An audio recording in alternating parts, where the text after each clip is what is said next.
Now let us apply Markov and Chebyshev inequalities to solve some problems. So suppose the number of customers visiting an ice cream shop is a random variable and the mean is 40. So you have a random variable x, which is the number of customers, and expectation of x is 40. Then the probability that the number of customers visiting the shop will exceed 60 is given by probability that this random variable x will take values greater or equal to 60. This is less than equal to expectation of x divided by 60. So we are using Markov inequality. This is equal to expectation of x is given to be 40 right here, 40 by 60, which is 2 by 3.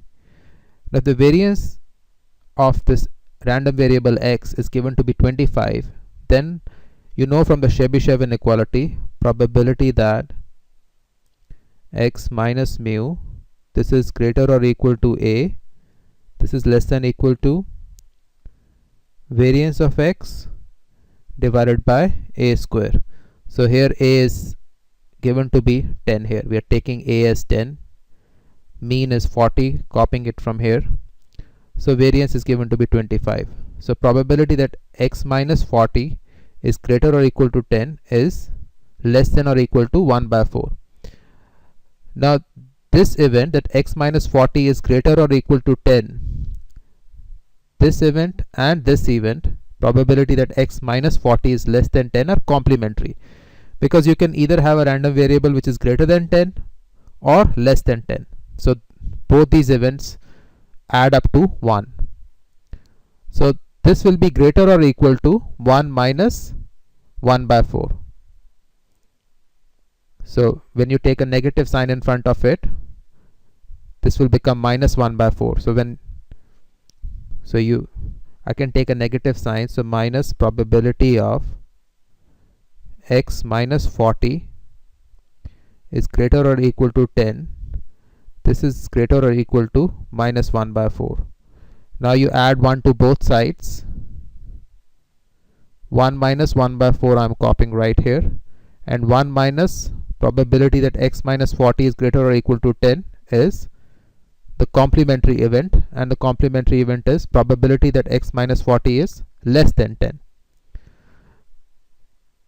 Now if you have this equation x minus 40 is less than 10, you can rewrite it as minus 10 is less than x minus 40, which is less than 10. Now you add 40 to both sides, you get 30 is less than the random variable x, which is less than 50. And so the probability that number of customers will lie between 30 and 50, this is greater or equal to 3 by 4. So we have just used Chebyshev inequality and Markov inequality to talk about the number of customers entering the shop. Now notice that first we only know about mean and variance of the random variable x.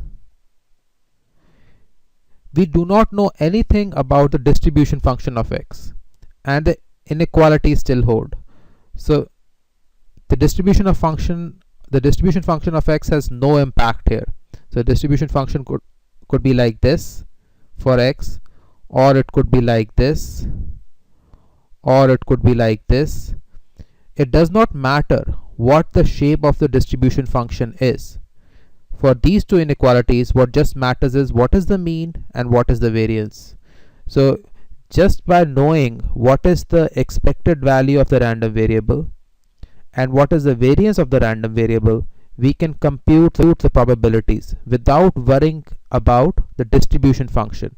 And that is a very powerful result, that we do not have to worry about the underlying shape of the distribution function. It could be anything. But just by knowing what is expectation and the variance, we can solve problems about probability.